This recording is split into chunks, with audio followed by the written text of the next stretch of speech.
प्रिय विद्यार्थियों, तो पिछले क्लास में हमने संख्याओं के बारे में पढ़ा था। आज हम प्रश्नावली पढ़ेंगे दूसरी, जिसका नाम है पूर्ण संख्या।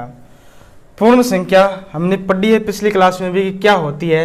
एक बार पुनः रिवाइज कर लेते हैं पूर्ण संख्या क्या होती है। उससे पहले प्राकृत संख्या देखो क्या होती है। प्राकृत संख्या कौन सी होती है, शॉर्ट में हम देखते हैं एक बार वापस।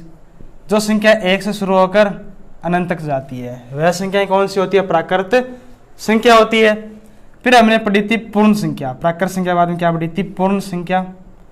पूर्ण संख्या कौन सी होती है, जो संख्या अगर प्राकृत संख्या में अगर जीरो को शामिल करें तो वह संख्या क्या बन जाती है, पूर्ण संख्या बन जाती है। ठीक है। फिर इसके बाद में आई थी पूर्णांक।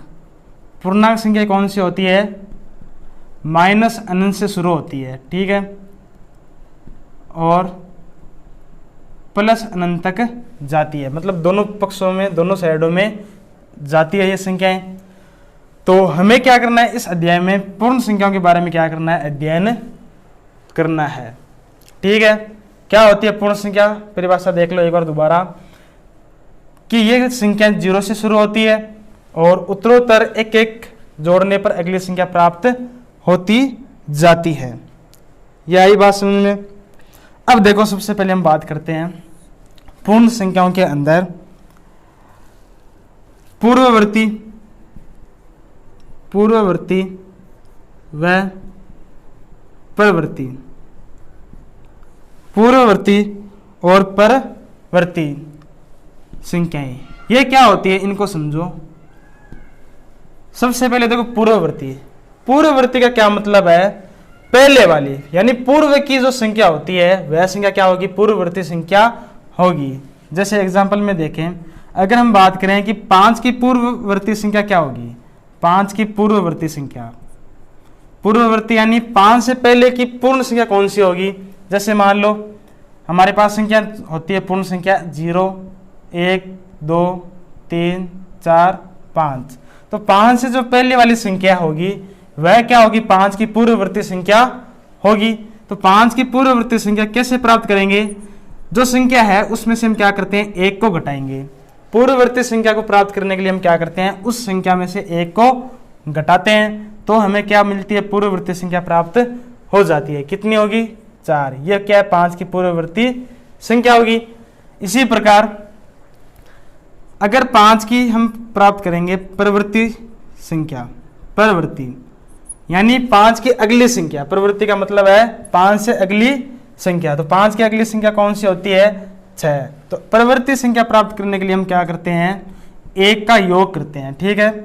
हमें क्या करना है, उस संख्या में 1 का योग करना है। तो 5 और 1 कितना हो जाएगा, 6। ये क्या होगा, 5 की प्रवृत्ति संख्या बन जाएगी। तो इस प्रकार हम कोई सी भी संख्या की पूर्ववर्ती और परवर्ती संख्या ज्ञात कर सकते हैं। पूर्ववर्ती ज्ञात करने के लिए उसमें से क्या करना है, हमें 1 को घटाना है। परवर्ती ज्ञात करने के लिए हम क्या करते हैं, उसमें 1 का योग करते हैं। ठीक है। फिर आगे हम चलते हैं, जो पूर्ण संख्या है उसमें कुछ कथन है, उनको देखते हैं। क्या सभी प्राकृत संख्याएं पूर्ण संख्याएं होती है, क्या सभी प्राकृत संख्याएं पूर्ण संख्या होती है। 1 से लेकर जो अनंत तक संख्या है वो इसके अंदर भी है, यानी सभी प्राकृत संख्या पूर्ण संख्या होती है। जितनी भी प्राकृत संख्या है वह क्या है, पूर्ण संख्या के अंदर शामिल है, इसलिए यह कथन सत्य है। क्या सभी पूर्णांक संख्याएं प्राकृत संख्या होती है, क्या सभी पूर्ण संख्याएं प्राकृत संख्या होती है। ये जितनी भी संख्या है ये क्या प्राकृत संख्या है, क्या ये तो प्राकृत संख्या है। 1 से लेकर आगे वाली संख्या तो क्या होगी, प्राकृत संख्या होगी। लेकिन ये जो 0 है यह क्या प्राकृत संख्या में शामिल होता है, नहीं होता। इसलिए यह कथन क्या हो जाएगा, गलत हो जाएगा कि पूर्ण संख्या, जितनी भी पूर्ण संख्या है वह सभी प्राकृत संख्या नहीं होती। 0 जो होता है वह प्राकृत संख्या के अंदर शामिल नहीं होता। ठीक है। फिर आगे हम देखते हैं संख्या रेखा। संख्या रेखा देखो कैसे बनती है। सीधी रेखा खींच लो आप एक, और जो स्केल होती है उसमें जो 0 होता है वहां से आप क्या करो, 0 के बाद में 1, 2, 3, 4, 5, 6 7। जैसे मान लो आपकी स्केल है, तो उस स्केल के ऊपर जो अंक लिखे हुए होते हैं वह क्या होते हैं, एक संख्या रेखा के रूप में लिखे हुए होते हैं। 0 फिर इसके बाद में 1, ये क्या होगी, पूर्ण संख्या की क्या है, संख्या रेखा है। इसके ऊपर कौन कौन सी संख्या लिखी है, हमने केवल पूर्ण संख्या ही लिखी है। इस प्रकार यह संख्या रेखा के ऊपर क्या होगी, अनंत तक चलती जाएगी, ये संख्या रेखा होगी। अब देखो हमें क्या करना है, संख्या रेखा की सहायता से योग और घटाना इनको सीखना है। तो संख्या रेखा के ऊपर हम योग कैसे करते हैं और कैसे हम घटा सकते हैं उसको समझो एक बार। तो सबसे पहले देखो योग, अगर हम 7 के अंदर 5 को जोड़ना चाहें, ठीक है, या फिर एक काम करते हैं 2 में जोड़ते हैं 5, 2 में 5 को जोड़ें, तो संख्या रेखा की सहायता से हम 2 के अंदर 5 को जोड़ने पर जो संख्या मिलेगी वह कैसे प्राप्त होगी उसको देखते हैं। हमें क्या करना है, इस 2 के अंदर कितना जोड़ना है, 5 जोड़ना है। यानी हमें क्या करना है, 2 से आगे 5 बार चलना है। पहली बार चले, फिर इसके आगे एक बार और चलो, फिर एक बार और, एक बार और, ठीक है। कितनी बार चलना है, हमें 2 के आगे 5 जोड़ना है, इसलिए हम क्या करेंगे 2 से शुरू होंगे और 5 बार हम क्या करेंगे आगे वाली संख्या के ऊपर चले जाएंगे। तो पहली बार, दूसरी बार, तीसरी बार, चौथी बार और 5वीं बार। 5वीं बार आने पर हमें कौन सी संख्या मिली, 7 मिली। तो ये 7 क्या हो जाएगा, 2 और 5 का योग हो जाएगा। 2 और 5 का योग कितना होगा, 7 होगा। अगर इसी प्रकार हमें बोले कि 3 के अंदर आप जोड़ो 4, 3 में अगर 4 जोड़ना है तो हम क्या करेंगे, 3 से शुरू होंगे और कितनी बार हम आगे चलेंगे, 4 बार आगे चलेंगे। तो 4 बार जब आगे जाएंगे तो क्या मिलेगा, 7 मिलेगा। तो 3 में जब 4 जोड़ते हैं तो कितना मिलेगा, 7 मिलेगा। तो संख्या रेखा की सहायता से हमने क्या किया, ये योग किया है। कितना मिलेगा, इसके अंदर भी 7 मिलेगा। तो इस प्रकार हम संख्या रेखा में योग करते हैं। आगे घटाना, संख्या रेखा की मदद से हमें क्या करना है, घटाना है।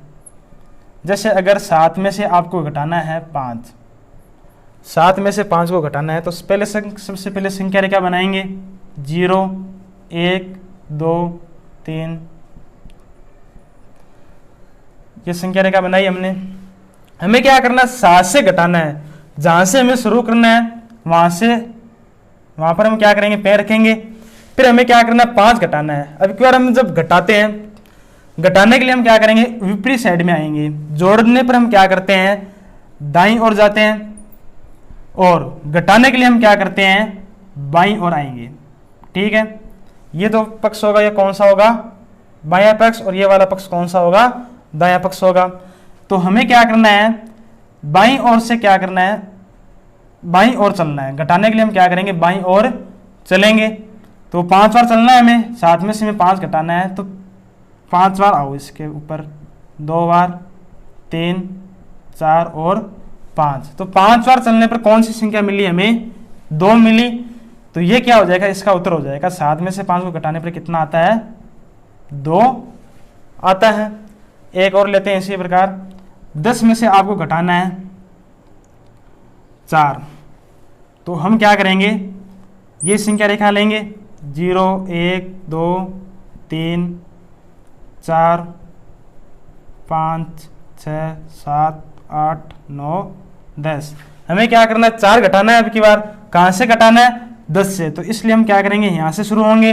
घटाना है इसलिए हम क्या करेंगे, बाईं ओर चलेंगे। तो और जाना कितनी बार है हमें, 4 बार, 1 2 3 4। तो चौथी बार में कौन सी संख्या मिली, 6 मिली। तो ये क्या हो जाएगा, 10 में से 4 को घटाने पर उत्तर प्राप्त हो जाएगा। तो इस प्रकार हम संख्या रेखा की मदद से क्या कर सकते हैं, योग और घटा भी सकते हैं। अब हम करते हैं एक्सरसाइज 2.1। देखो, जो इसका पहला सवाल है वह हमें दे रखा है कि 10,999। इसके बाद अगली 3 प्राकृत संख्या हमें ज्ञात करनी है। के बाद अगली 3 प्राकृत संख्या कौन सी होगी। फिर प्राकृत संख्या कैसे प्राप्त करते हैं, अगली प्राकृत संख्या कैसे प्राप्त होगी, प्रत्येक संख्या में उस संख्या में क्या करना, आपको एक जोड़ना है।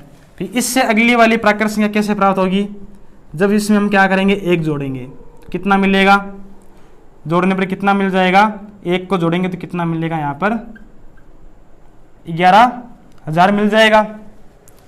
फिर ये तो पहली संख्या होगी, इसके बाद की पहली प्राकृत संख्या कौन सी होगी, 11,000। फिर दूसरी संख्या कौन सी होगी, अब 11,000 में क्या कर दो आप, वापस एक को जोड़ो तो कितना मिलेगा, 11,001।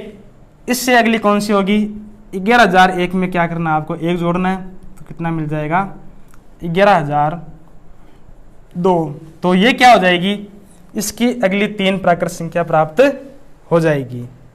ये इसका पहला सवाल। अगला सवाल है इसका कि 10,001, इसमें क्या करना है, इससे ठीक पहले आने वाली,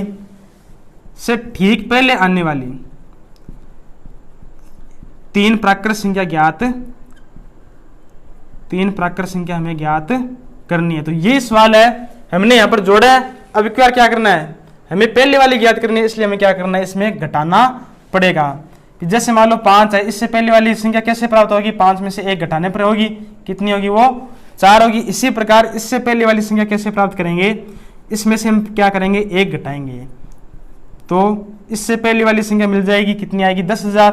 फिर इससे पहले वाली प्राप्त करने के लिए हम वापस 1 घटाएंगे तो कितनी मिलेगी हमें, 1 घटाने पर 9,999। फिर 1 घटाएंगे तो कितना आएगा, 9,998। तो इस प्रकार हमें घटाकर दिखाना है और इससे पहले वाली 3 प्राकृत संख्या प्राप्त हो जाएगी। तो ये आपको करना आगे पूरा।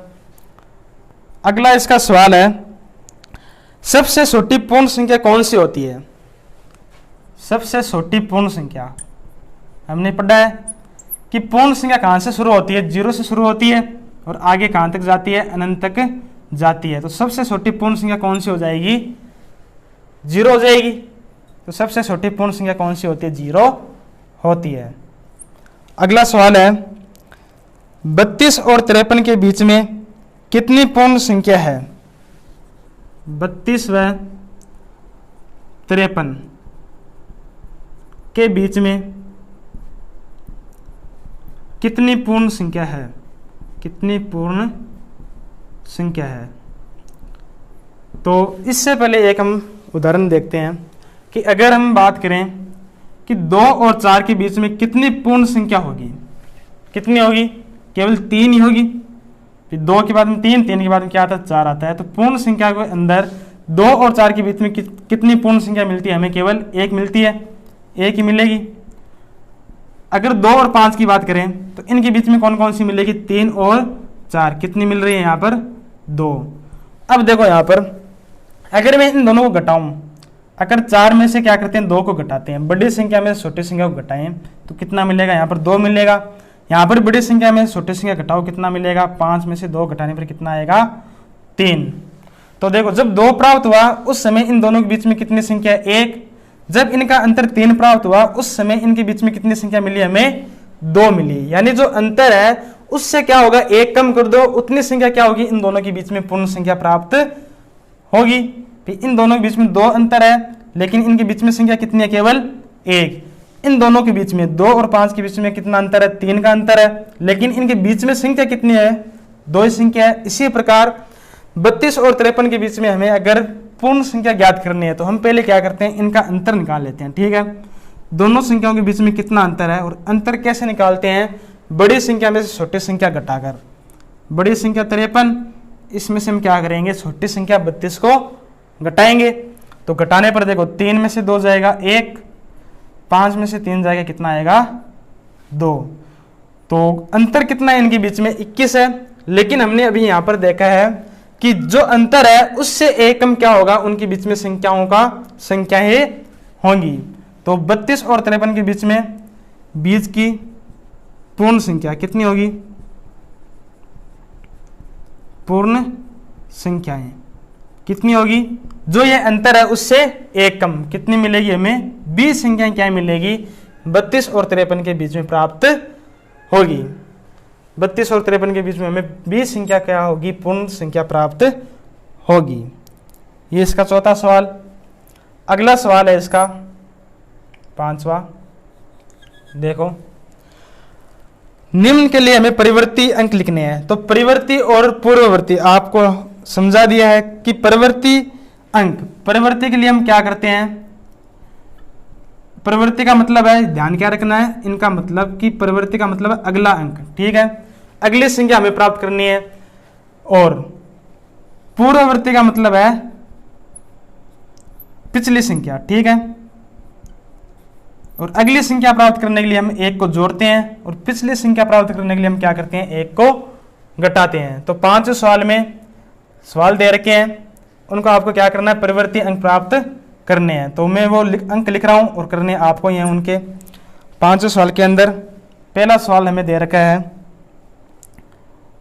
2 4 4 0 7 0 1, ये आपको करने हैं। दूसरा इसमें दे रखा है 1 0 0 1 9 9। तीसरा सवाल इसमें दे रखा है 1 0 9, ठीक है। ये 5 सवाल है और क्या करना है इसके अंदर, परिवर्ती अंक प्राप्त करने हैं, ठीक है, परिवर्ती अंक प्राप्त करने हैं। और इसका 6ठा सवाल, 6ठे सवाल में हमें क्या करना है, पूर्ववर्ती अंक प्राप्त करने हैं। पूर्ववर्ती के लिए हमने पहले बता दिया कि पूर्ववर्ती के लिए हम क्या करते हैं, -1 यानी उस संख्या में से एक को घटाते हैं। पहला इसका सवाल है 94, दूसरा है 10,000, तीसरा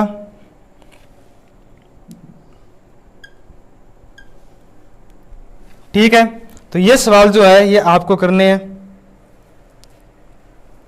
बाकी सवाल हम अगली क्लास में देखेंगे।